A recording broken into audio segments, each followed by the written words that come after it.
शिवशक्त्या युक्तो यति भवति शक्तः प्रभवितुं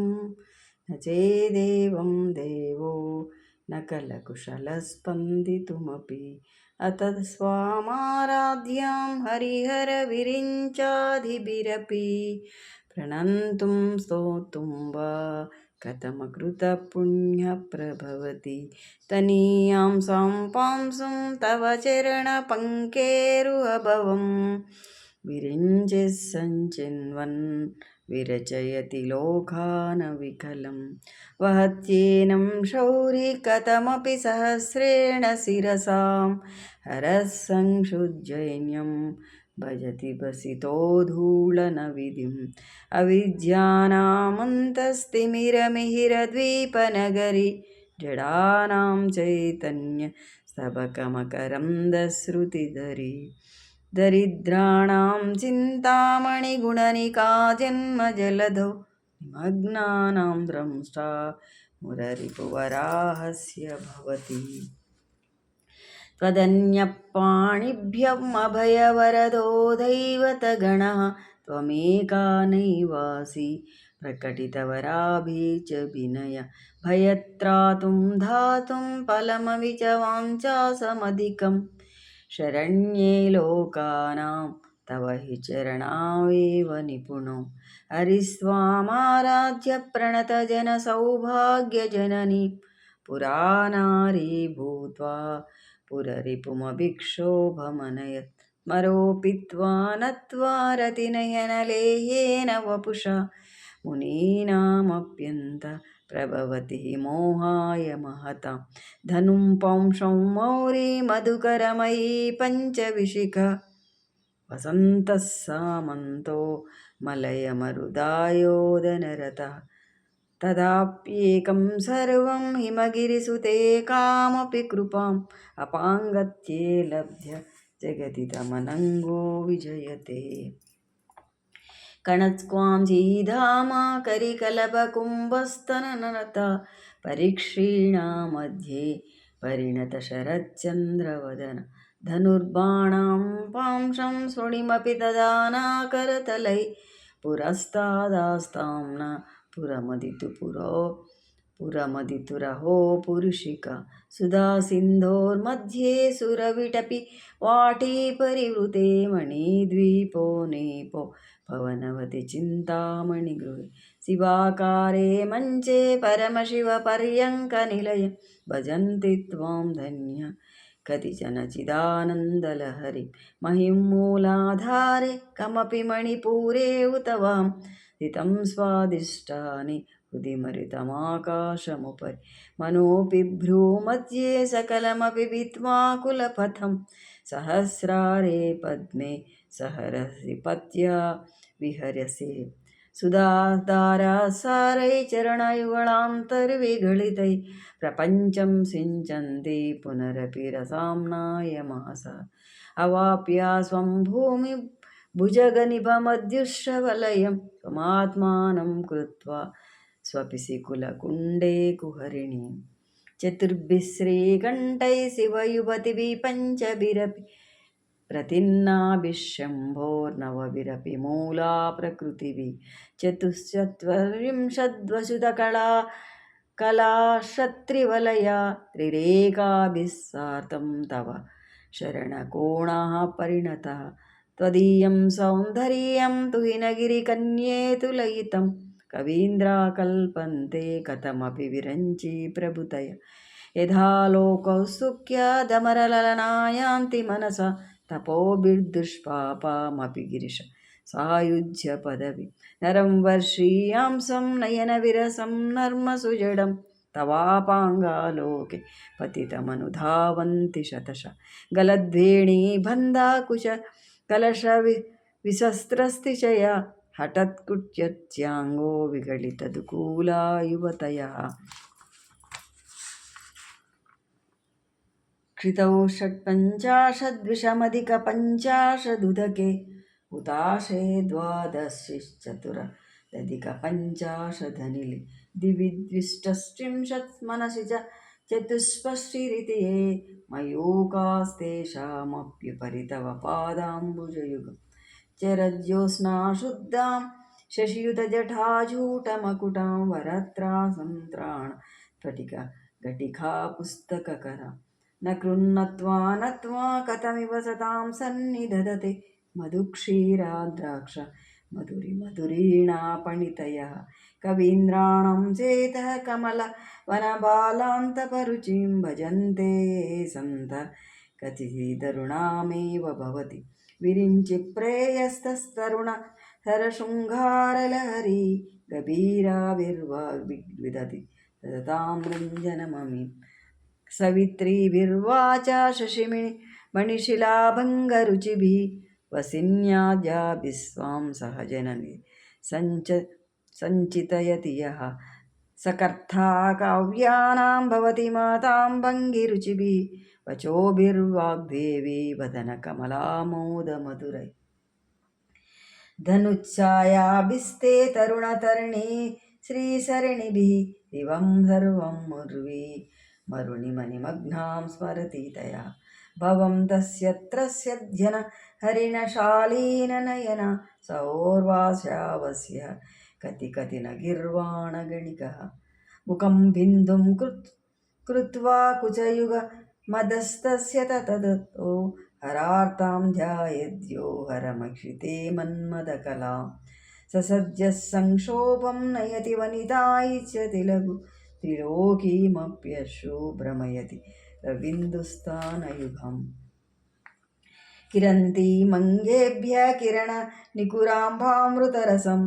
रुदित्वा मादत्ते हिमकरशिलामूर्तिनिवयः ससर्पाणां दर्पं शमयति शकुन्तादिपैवा ज्वरप्लुष्टां दृष्ट्वा सुखयति सुधाधारशिरया तटिल्लेखत्वन्वीतपनशशिवैश्यान्नरमयीं निशाणां क्षणमप्युपरि कमलानां तव कलां महापद्माटाव्यां हृदितमलमाने मामेन मनसा मान्तः पश्यन्तो ददति परमह्लादलहरिं भवानि त्वं दासे मयि वितरदृष्टिं सकरुणाम् इतिं स्तोतुं वाचां कथयति भवान् त्वमिति यः तदैव त्वं तस्मै निजसायुध्यपदवि मुकुन्द्रब्रह्मेन्द्र स्फुटमकुटनीराजितपदां त्वया वृत्वा वामां वपुरपरितृप्तेन मनसा शरीरार्थं शम्भोरपरमपि शङ्के वृतमभूत् यादे अदेतत्त्वद्रूपं सकलमरुणाभं त्रिनयनां कुजाभ्यामानम्रं कुटिलशशिचूडालमकुटं जगत्स्तुते धाता हरिरवतिरुद्रक्षपयते तिरस्कुर्यानेतत्त्वमसि वपुरीशस्थिरयति सदा पूर्वं सर्वं तदिदमग गृह्णादि शिवः तवाज्ञा मालम्ब्यक्षणचलितयोर्भूलतिलकयोः त्रयाणां देवानां त्रिगुणजनितानां तव शिवे भवेत् पूजा तव चरणयोर्या विरचिता तदा हि तत्पादोद्यहन मणिपीठस्य निकटे स्थितयेत्याशस्यान्मकुलित करोतं समकुटः विरञ्चि पञ्चत्वं व्रजति हरिराप्नोति विरतिं विनाशं कीनाशो भजति धनदो याति निधनं वितान्द्री महेन्द्री विततरिपि सम्मीलितदृशा महासंहारेऽस्मि निहरति सति त्वत्पादिरसौ जपो जल्पशिल्पं सकलमपि मुद्राविरचिना गतिप्रादिक्षण्यक्रमणमशनाद्याहुतिविधिः प्रणामः संवेशः सुखमखिलमात्मार्पणदृशा सपर्यायस्तव भवति यन्मेलविलसितम् सुधामप्यस्वाद्या प्रतिभय जरामृत्युहरिणीं विपद्यन्ते विश्वे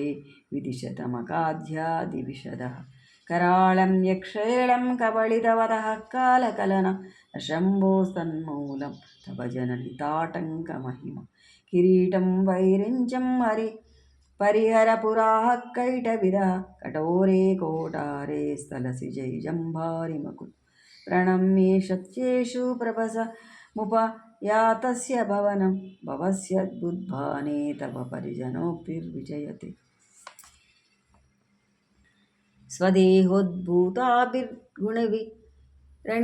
स्वदेहोद्भूताभिर्गुणविरणिमाध्याभिरभितः निषेवे नित्ये त्वा महमिति सदा भावयति यः किमाश्चर्यं तस्य तृणेन समृद्धिं तृणयतः महासंवर्ताग्निर्विरयचति नीराजनविधि चतुष्पष्टस्तन्त्रैः सकलमतिसन्धाय भुवनं स्थितस्तब्धस्तिग्धप्रसव परं तन्त्रैः पशुपतिः पुनस्ता निर्बन्धद्ध पुरुषैत्यैकघटना अतन्त्रं ते तन्त्रं क्षितितलमवातीत शिवक्षक्तिकामक्षितिरतरविसीतकिरण मरोहं सशक्रस्तदत परमाराय हर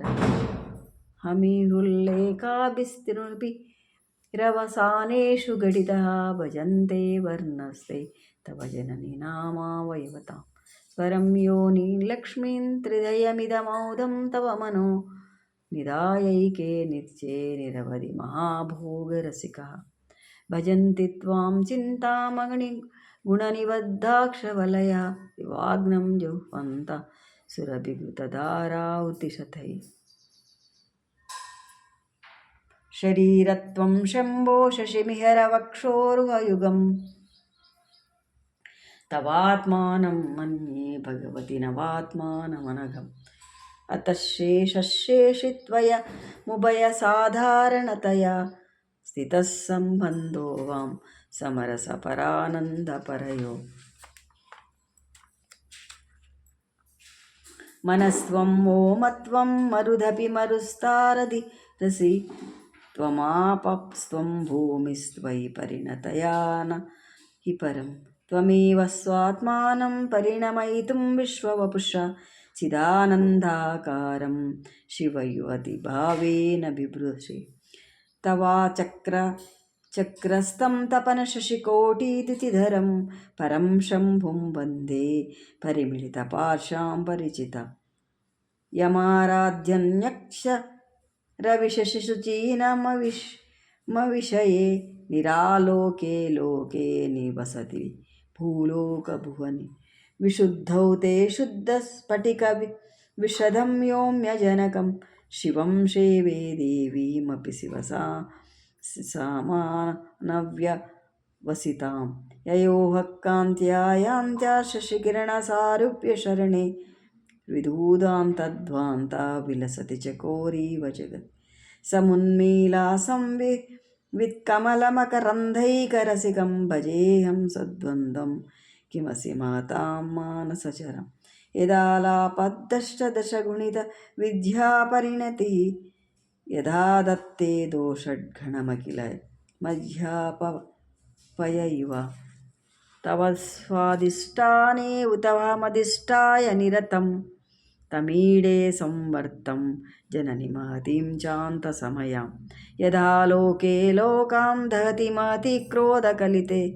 दयार्थाया दृष्टिशिशिरमुपचारं रचयति तटित्वन्तं शक्त्यत्तिमिरपरिपन्थिस्फुरणया स्फुरन्नानारत्नाभरणपरिणदेन्द्रां धनुषं तव श्यामं मेघं कमपि मणिपूरैकशरणं निषेवे वर्षन्तं हरमिहरतप्तं त्रिभुवनं तवाधारे मूले सहसमयालास्य परया नवात्मानं मन्ये नवरसमहाताण्डव नटम् उमाभ्यामेताभ्यामुभयमिति मुद्दिश्य दयया सदा सनादाभ्यं जज्जे जनकजननी मज्जजगदि गतैर्माणिक्यत्वं गगनमणिभिः सान्द्रघटितं किरीटं ते हैमं हिमगिरिसुते कीर्तयति यः सनीडे यच्चायच्चरणशबलचन्द्रशकलं धनुं शौनं सीरं किमति न निबन्धात्मि दिशणां दुनोतोद्वान्दां न स्तुलितदलितेन्द्रीवरवनं घनस्तिग्धकचिकुरं निकुरुम्बं तव शिवे यदीयं सौरभ्यं सहजमुपलब्धुं सुमनसो वसन्तस्मिन्मन्ये बलमदनवाठी विटपिनां तनोतु क्षेमं सव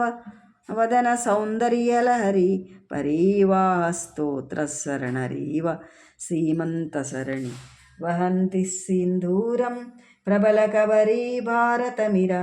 द्विषां बृन्दैर्बन्धीकृतमिव नवीनार्ककिरणम् अराळै स्वाभाव्यां दलितकलबसस्रिभ्रलकै परन्तं ते व्रक्तं परिहसि पङ्केरुहरुचिं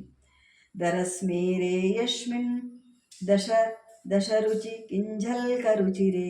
सुगन्धौ माधन्ति स्मरदः चक्षुर्मदुलितः ललाटं लावण्यं धुतिविमलमाभाति तव यत् द्वितीयं तन्मन्ये मकुटघटितं चन्द्रशकलं विपर्या संन्यासदुभयमपि सम्भाय च मिरा सुधालेपस्यूधि परिणमतिराकाहिमकरः भ्रुवौ बुग्ने किञ्चित् भुवनभयभङ्गव्यसननि त्वदीये नेत्राभ्यां मधुकररुचिभ्यां धृतगुणं धनुर्मन्ये सव्ये तरकर गुरुहितं रतिपतिः प्रकोष्ठे मुष्टौ च स्थगयति निगूढान्तमुपे अहं सुच्ये सव्यत्तव नयनमार्कात्मकतया त्रियायां वामन्ते सृजतिरजनीनायकतया तृतीयन्ते दृष्टिं ददलित हेमाम्बुजरुचि समन्दत्ते सन्ध्या दिववसनयोरन्तचरी विशालकल्याणी स्फुटरुचिरयोध्याकुवलहै कृपाधारा कमसि मधुरा भोगवतिका अवन्तिदृष्टिं ते बहनगरविस्तारविजया ध्रुवं तत्तन्नाम्यं भरणयोग्या विजयते कवीनां सन्दर्भस्तबकमकरन्धैकरसिकं कटाक्षाव्यापेक्ष भ्रमरकलौभौ कर्णयुगळम् अमुञ्चं त्वं दृष्ट्वा तव नवरसा स्वादतरळौ असूयासंसर्गं दलिनकनयानां किञ्चिदरुणं शिवे शृङ्गारार्तत्तदिरजने कुस्तनवरा सरोषा गङ्गायां गिरिशचरिते नयने विस्मयवति हराहिभ्यो भीता सरसिरुह सौभाग्यजननी सखीषु स्मेराते मयि जननि दृष्टिश्च करुणा।